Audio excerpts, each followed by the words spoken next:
common sense. Your mayor, Joe Souchere. Beginning at 1:30 p.m. yesterday, so not even 24 hours, there have been 4 significant shootings in Minneapolis, none more significant than what happened this morning. 2 children are dead while attending Mass. They were shot at Annunciation Catholic Church in the Linden Hills neighborhood. As many as 20 injured. The shooter now being reported to have taken his own life. Since 1:30 p.m. yesterday, 4 significant shootings, the worst being the most recent. All I could do was jot some notes to myself this morning. Note number 1, I feel like I do after 9/11, that some action is required and I don't know what or where. But I feel that civilized society is under that much attack as it was in 9/11. To have this rash of shootings extend even to a shooter shooting through the stained glass windows at Ascension so the kids couldn't get out.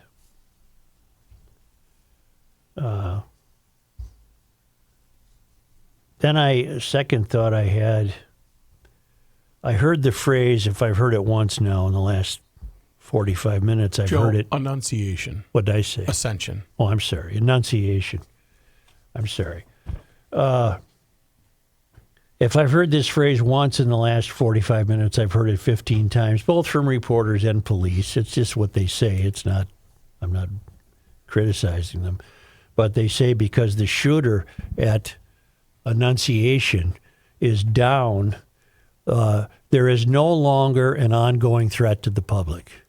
I now find that a useless phrase. We have all the evidence in the world that I think we live in a time when there is always an ongoing threat to the public. And it doesn't matter where, and it doesn't matter when. 2 of the 4 shootings in the last 19 hours, 20 hours, are broad daylight, if not more than 2. I'll review them in just a moment. But there is always an ongoing threat to the public. I called one of my sisters today on a completely different matter, and I heard chattering, and I said, "Where are you?" And she said, "I'm in the middle of the lake on White Bear with her lady friends." Apparently once a week they go out there and gab. And she said, "I'm probably in the safest spot in the state." I said, "Yeah, you're right. There's an ongoing threat now everywhere we look." This, as people have been saying to each other, this shooting at Annunciation could have been any public school, charter school, Catholic school, whatever. There could have been anywhere because the city's broken, the state is broken. I don't think this is hyperbole. We haven't had news breaking the other way to suggest that it isn't. And I've heard a number of reporters say regarding the latest and most horrific shooting at Annunciation, they're all can barely, and again, I'm not criticizing, I'm just making observations. They can all barely contain their amazement because they say things like, "Well, there's a Starbucks in that neighborhood, and there's a Kowalski's in that neighborhood, and I walk there all the time."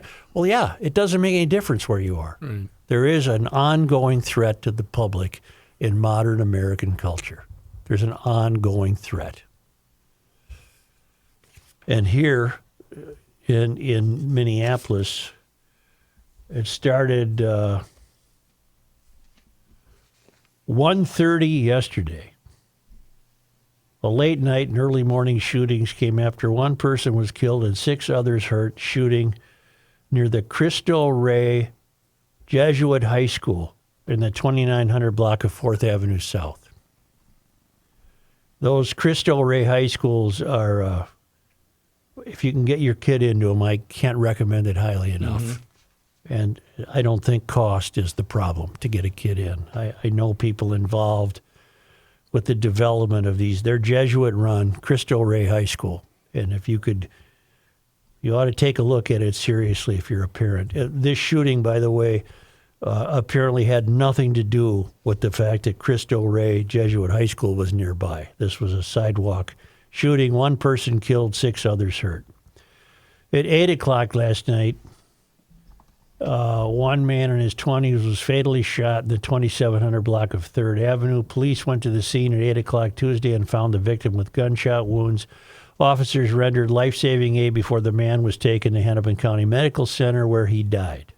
All right.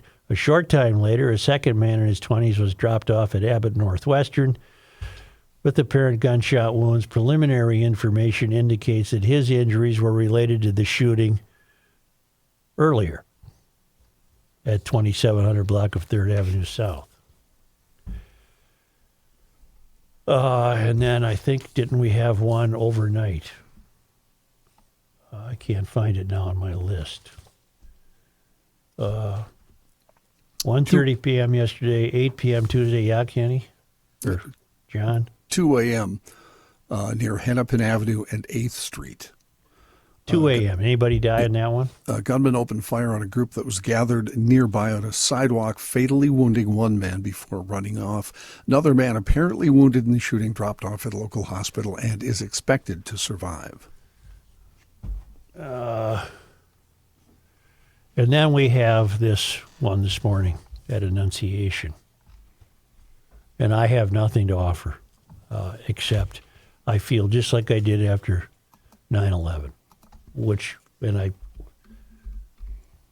After 9/11, I remember what happened. There was a rush of people buying American flags, because we had the country united in patriotism for about 72 hours before that broke apart. I don't know what the response is to this, but clearly the civil contract is broken here, if not everywhere in the country. It's torn up. It's been thrown away. Now, Kenny found something interesting. These school shootings aren't new, but apparently prior to the year 2000, they were terribly infrequent. Is that fair, Kenny, or were they not? I am shocked. I'm shocked to discover there's a whole Wikipedia page.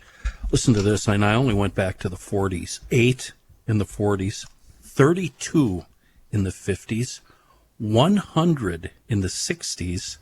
Then we dropped by half, 49 in the 70s, 79 in the 80s, and then a big jump, 123 in the 90s. This is all pre-2000. God almighty. And this only came to my mind because 2 days ago, I saw somewhere on social that a gal named Brenda Ann Spencer, age 16, committed a school shooting in San Diego on January 29th, 1979. I thought, oh my goodness, that had to be the first. Well, not even close. They actually started in the 1800s. But when asked her motive, she famously replied, "I just don't like Mondays." What the hell does that mean? She doesn't like Mondays. That was, the genesis for that song also. That Manic Monday itself. I don't like Mondays by the Boomtown Rats. Oh, I guess I don't know that song. Well, I don't doubt what you found. How come they were not in our consciousness? That is why I went looking for it, and I don't understand that, because you made a point off the air that clearly says it for all of us about your mom. Do you think my mom ever worried about a kid getting shot, sending kids off to school? Absolutely not. Well, she might have. In the 60s, you said how many were there? In the 60s, there was 100. 100. We never heard of them. Well, or is it your mom doing what probably all of us did, like as I did, driving my 2 kids to the station here today?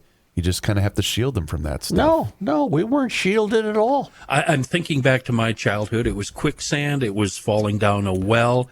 It was stranger abductions for some reason. Yes. And it was razor blades and candy during Halloween. Damn. And mine was, if your friend jumps off the high bridge, you're going to go with them? You're going to follow. Right. Yeah. Kenny, that is so quicksand. You're right. Quicksand, Halloween candy, strangers offering rides or candy. Oh my God, that's spot on. Well, that's when I took the railroad spike through the Snickers bar. That was a funny bit to the neighbors.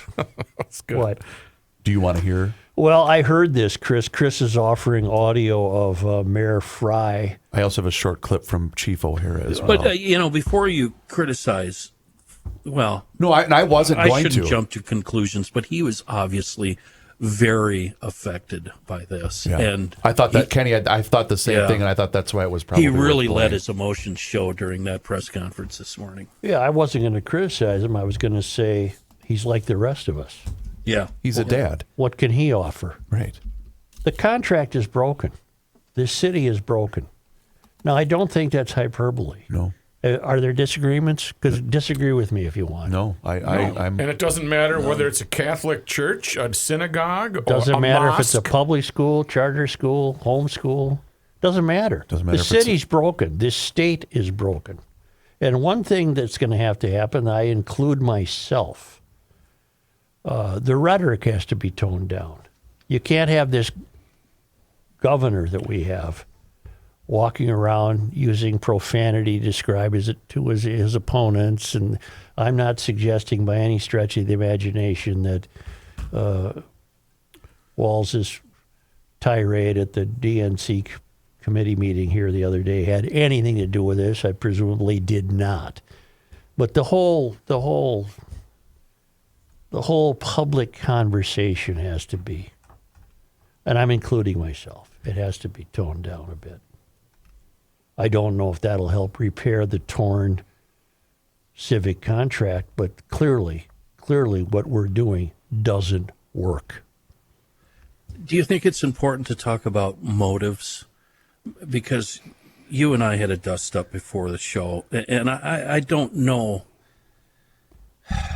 I don't think this shooting at Annunciation is in any way comparable to what had happened in the prior 12 to 24 hours. I think what we saw last night and yesterday afternoon was just gun violence by criminals. That somewhat knew each other or Gang had members, crime. And when we talk about school shootings or shootings in public places like this, there's a whole different reason. And that's, to me, is what is confusing and what I don't understand, the motives. Well, you're right. I don't disagree with you. Can I rephrase your statement? Please. There's a great difference between gangbangers shooting each other and innocent children getting shot attending Mass. Right. Yeah. An 8-year-old kid and a 10-year-old kid are dead. Yeah. Yeah, there's a great difference. But under the rubric of the civil contract no longer existing, I think they all fall under that. I can't disagree with Because that. you're right. you're an innocent 12-year-old girl and mom tells you to go walk the dog, and all of a sudden you're in the crossfire of a gangbang shooting and you're dead. It's broken. The way we're living right now is completely broken. But you're absolutely right. There is a tremendous distinction between the 3 previous shootings in the last 19 hours and the most recent one, which is the most horrific, because you don't know a motive. You don't know why. Why pick on innocent children? When gangbangers take out an innocent child, it's usually by accident. Like the girl jumping on the trampoline. A girl jumping on a trampoline or sitting in the back seat of a car or what have you. And more often than not, they will come out to say it was me for some reason. No. I wish that was true. If they shoot a child by accident? Well, when's the last time a gangbanger turned himself in for saying, I shot a child by accident? I'm just saying they're usually caught. Why? If they innocently shoot a child. Yeah, but we got a famous case in Minneapolis where the little girl's killer is yet to be found. Right. Yeah. And you got these grandfather types offering all the reward they can scrape up, and still nothing has happened. It all falls under the heading of we have a destroyed civic contract, and the results of that can range from gangbangers shooting each other in broad daylight to innocent children at mass getting shot in broad daylight. And it's one of those 72-hour ones before we know all the facts.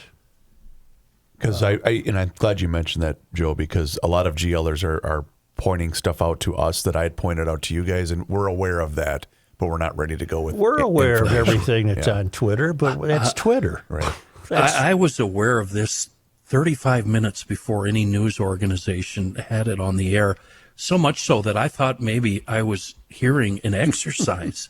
I couldn't believe, and I'm Googling and I'm going through the channels, and I couldn't believe nobody was reporting this. Is that stemming from, Ken? Do you think that so many organizations are now afraid of lawsuits? Is that what that's stemming from? I think they were doing due diligence. I think they were doing journalism, to be honest. I want to go back to the idea that school shootings have been with us, but I still don't understand why they never entered our consciousness. I would imagine part of the reason for that is what is now the instantaneous delivery of news. There may very well have been a school shooting in Kentucky in 1957 that nobody ever heard of except if you lived in that town in Kentucky. Mm-hmm. But all I can tell you with absolute certainty is this was never the grade school I went to, never locked down. There was never anything like this. They didn't even have drills. No, nothing. We did have 50-gallon drums of water and saltine crackers in the basement in the event of a nuclear holocaust. That was the fallout drill, yes. I'm not kidding. Right. That's what we're worried about. Though I was telling the guys this before the show. The lasting memory of a school tragedy that I have from being a kid, I guess you got to be as old as me to remember this. Many listeners will remember this. A very terrible, terrible school fire in Chicago.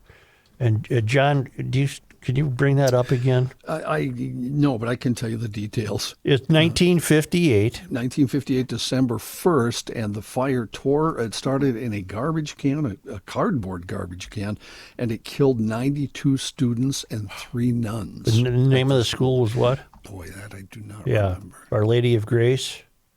I think that is correct. I can look that up, John, while you're doing something. But that I remember with stunning clarity. The optics, there was a rudimentary news in the evening back then, and I remember the ladders on the scorched brick walls of the building and realizing kids my age were jumping out of the windows. And it really made an impression on my mind. Our Lady of the Angels School in Chicago. In the Humboldt neighborhood. Our Lady of the Angels. And you ask anybody my age in Chicago, I bet that's the lasting memory. And that had nothing to do with a broken civic contract. Nothing. It was a fire that started and got out of control, and 90 kids died. That did make earth-shattering national news. Yeah, the disaster was the lead headline story in American, European, and Canadian newspapers.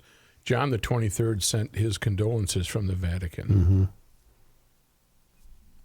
The 23rd weighed in, huh? Yeah. The big guy.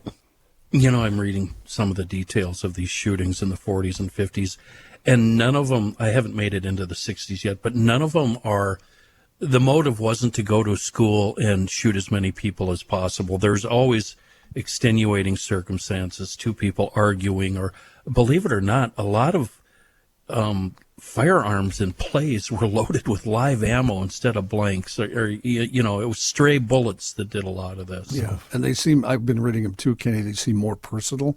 Yeah. If they shot, say, an administrator, that kind of thing, it was just because they didn't like that administrator. Or right, Yep. The only one I remembered, we've talked about it on the show, was a guy in Michigan who was upset with the county commission ruling, if I have my facts straight, on something to do with his land, and for some reason he blew up a school. That's the only one I can remember from. Well, as far as the shooter goes, I know we don't know much about him, but how far are we going to let mental illness or whatever motivating factor this person had to do that?